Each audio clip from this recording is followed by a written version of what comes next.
মুহাম্মদ আরবি 27টা যুদ্ধে অংশগ্রহণ করেছেন। ইতিহাস দেখো, নারীর উপর আক্রমণ করে নাই, শিশুর উপর আক্রমণ করে নাই, ঘর বাড়ির উপর আক্রমণ করে নাই। আর পশ্চিমারা যুদ্ধ করে, তারা যুদ্ধের নামে সন্ত্রাস করে।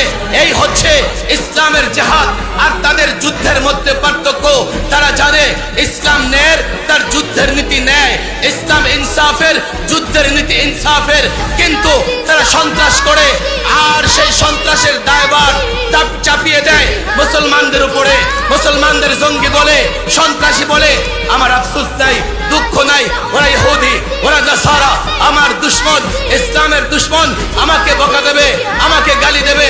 আমার দুঃখ লাগে যখন তাদের সঙ্গে সুর মিলিয়ে, তাদের প্রপাগান্ডায় বিভ্রান্ত হয়ে এদেশে বসে মুসলিম পরিচয় দিয়ে, মুসলিম নাম ধারণ করে আলেমের বিরুদ্ধে বলে, ইসলামের বিরুদ্ধে বলে।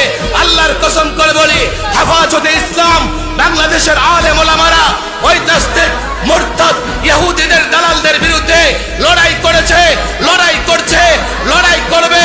যতদিন নাস্তিক মুরতাদ মাথা নত না করবে, যতদিন তাদেরকে দেশ বিতরণ করা না হবে, দেশ থেকে বহিষ্কার করা না হবে, শাস্তি নিশ্চিত করা না হবে, আল্লাহর কসম লড়াই চলবে।